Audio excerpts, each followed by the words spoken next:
va étudier dans cette vidéo le signe de fonction polynôme du degré 2 comme on peut vous en demander cette année, c'est-à-dire avec la forme factorisée. La forme factorisée, ça veut dire que vous aurez quelque chose qui ressemble à ça. f de x est égal à un nombre multiplié par x moins la première racine fois x moins la deuxième racine. Rappelez-vous, lorsque vous avez un plus, cela peut se lire comme x moins moins 1. Les deux racines vont être donc 4 et moins 1. Alors, pour étudier le signe de cette fonction, on va en faire le tableau de signes et on va faire comme on pouvait le faire en classe de seconde. Un tableau de signes par étage. Nous aurons 3 étages principaux, un pour le nombre devant, un pour x-4, un pour x plus 1 et un dernier étage pour le produit de ces 3 facteurs. Je fais mon tableau de signes. X est compris entre moins l'infini et plus l'infini. Tout d'abord, j'ai le signe de 2, ensuite j'ai le signe de x moins 4, enfin j'ai le signe de x plus 1. Quand j'aurai terminé, je pourrai faire donc le signe du produit. La première ligne, elle est très facile. C'est un nombre, il est soit positif, soit négatif, tout le temps. 2, c'est un nombre positif. Je n'ai qu'une seule case avec un plus. Deuxième ligne, c'est le signe de x moins 4. x moins 4, c'est une fonction affine et l'an dernier, vous avez vu comment étudier le signe des fonctions affines. Je cherche la frontière de x moins 4. Quand est-ce que x moins 4 fait 0? Pour x égale à 4, je fais un petit schéma de cette fonction affine. La frontière est égale à 4, voilà. Et la fonction affine x moins 4 correspond à une droite qui monte parce que devant le x, c'est positif, ce n'est pas négatif. Le coefficient directeur, en fait, c'est 1. Au passage, dans ces exercices, le schéma sera toujours celui-là, parce que dans la forme factorisée d'un polynôme du second degré, j'ai toujours uniquement x ici. Donc c'est un peu plus facile que l'an dernier. Attention, je ne complète surtout pas ici avant d'avoir terminé. Je refais la même chose pour la ligne suivante. Je recherche la frontière de cette fonction affine, c'est-à-dire quand est-ce que je passe par 0, x vaut moins 1, c'est ma frontière, et cela correspond aussi à une droite qui monte parce que devant le x, c'est positif.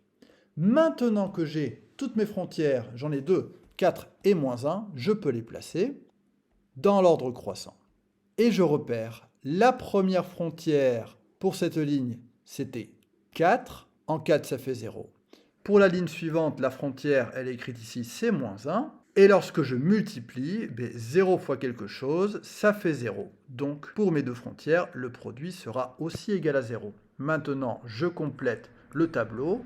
Ici, dans mon petit schéma, c'est d'abord négatif avant 4, puis positif. Donc, c'est négatif avant 4, puis positif. Dans ce schéma, c'est pareil. C'est négatif avant ma frontière moins 1, puis positif. Donc, négatif, puis positif. Et je peux appliquer ma règle des signes. Qu'est-ce que j'ai dans cette case? J'ai le produit de ces 3 cases. Plus, multiplié par moins, multiplié par moins. Au final, c'est positif. Dans cette case-là, qu'est-ce que j'ai? J'ai plus par moins par plus. Je n'ai qu'un signe moins, donc c'est négatif. Et dans la dernière case, je n'ai que des plus. Le signe est positif. Ce que vous devez toujours faire, c'est de vérifier que graphiquement, c'est bon. Voici le graphique de cette fonction. Alors, on voit bien, comme dans mon tableau, que jusqu'en moins 1, elle est positive. Et ouais, jusqu'en moins 1, elle est positive. Ensuite, entre moins 1 et 4, elle est négative, comme dans mon tableau. Entre moins 1 et 4, elle est négative. Et à partir de 4, elle est positive. Donc, mon tableau, il est bon. Ce que je vous conseille de faire d'ailleurs, c'est de tracer la courbe avant de commencer. Comme ça, vous avez une bonne prévision du résultat, quelles vont être les racines, quel va être le signe, si ça sera d'abord positif, puis négatif, puis positif, et vous allez pouvoir aller plus vite en faisant votre tableau. Allez, on s'en fait un autre pour voir si on a bien compris. Si on la trace à la calculatrice, celle-là, vous risquez d'obtenir quelque chose comme ça, c'est-à-dire que sur une fenêtre standard, ça ne rentre pas. Si on a l'habitude, on comprend ce que ça veut dire que ça va faire quelque chose comme ça avec les bras vers le bas. Autrement, vous pouvez essayer de changer les paramètres de la fenêtre et de vous rendre compte qu'en fait, voici la forme vue avec une autre échelle de la courbe. C'est bien une parabole avec les bras vers le bas. Donc c'est d'abord négatif jusqu'en moins 2. En moins 2, ça fait 0. Ensuite, ça devient positif entre moins 2 et 5. En 5, ça fait 0. Et puis, ça repasse sous les négatifs. Donc, les racines vont être moins 2 et 5. Et c'est négatif, positif, négatif. Je fais le tableau de signes de cette fonction. Donc, je prépare mon tableau. J'étudierai le signe de moins 3, le signe de x plus 2, puis le signe de x moins 5 avant d'appliquer la règle des signes pour faire le signe du produit. Le signe de moins 3 est un nombre négatif, pas de problème. Pour le signe de cette ligne, eh bien, j'étudie la frontière quand est-ce que x plus 2 est égal à 0, c'est-à-dire lorsque x vaut moins 2, et ceci signifie que j'ai ma frontière qui vaut moins 2, et la fonction affine x plus 2 correspond à une droite qui monte, parce que devant le x, c'est positif. De toute façon, dans ces cas particuliers, les exercices seront toujours avec des droites qui montent. Vous n'aurez jamais un moins devant le x dans ces exercices-là. À la ligne suivante, rebelote, x moins 5 est égal à 0 lorsque x vaut 5. Je fais mon petit schéma pour justifier. J'ai la frontière qui vaut 5 et c'est une droite qui monte qui représente x moins 5 parce que devant le x, c'est positif.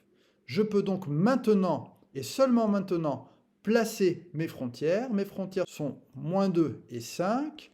Dans l'ordre croissant, j'ai moins 2 d'abord et 5 ensuite. Moins 2, c'est la frontière pour cette fonction. 5, c'est la frontière de cette ligne. Et ensuite, en faisant le produit, les deux frontières seront des frontières pour mon produit. À chaque fois, c'est négatif puis positif. Négatif puis positif. Donc, je partirai des négatifs puis jusqu'au positif. Négatif jusqu'au positif. Et maintenant, j'applique ma règle des signes. Moins, c'est négatif. Moins par plus, ça fait plus. Et moins par plus, ça fait moins. C'est cohérent avec ce que j'avais prévu sur mon graphique. Allez, un dernier. Pareil, même méthode. Donc, essayons de prévoir qu'est-ce que ça va donner. Alors, si je regarde sur ma calculatrice, je vois que j'obtiens quelque chose comme ça. Donc, c'est une parabole avec les bras vers le bas. Et attention, quel est son signe? Là, c'est négatif. Attention, ça touche en moins 1 là. Donc là, ça fait juste 0, et puis ça repart dans les négatifs. Donc on dirait qu'ici, ça sera tout le temps négatif, sauf en moins 1 où ça fait 0. Je pense que je n'aurai pas 3 cases. Vérifions ça en faisant le tableau. Pour ma première ligne, j'écris signe de moins 1, parce que quand j'ai juste moins devant tout mon produit, en fait, c'est moins 1 qui multiplie. Moins 1, c'est négatif. Ensuite, deuxième ligne, j'ai le signe de x plus 1. Je cherche la frontière. Quand est-ce que x plus 1 est égal à 0? Lorsque x vaut moins 1, je fais mon petit schéma qui représente ma fonction affine x plus 1, et la frontière c'est moins 1, elle est croissante parce que devant le x c'est positif, c'est donc négatif, puis positif. La ligne suivante, en fait c'est exactement la même, parce que j'ai exactement la même expression. Donc j'ai aussi la frontière qui vaut moins 1, et j'ai le même petit schéma. Au final, je n'ai qu'une frontière qui vaut moins 1. Voilà pourquoi je ne passe qu'une fois par 0. On appelle ça une racine double. En fait, il y a deux racines, mais c'est la même. Il n'y en a qu'une. C'est la frontière pour les deux lignes, et donc aussi pour le produit. À chaque fois, c'est négatif puis positif, d'après mon schéma. Je n'ai plus qu'à appliquer la règle des signes. Moins par moins, ça fait moins. Et moins par plus, ça fait moins aussi. Ce qui correspond à ce que je voyais sur mon graphique, c'est négatif avant moins 1. En moins 1, ça fait 0. Puis ça repasse sous les négatifs. Il y a plein de cas possibles. Donc plutôt que de les apprendre par cœur, il faut bien connaître la méthode et bien s'entraîner. Bon entraînement!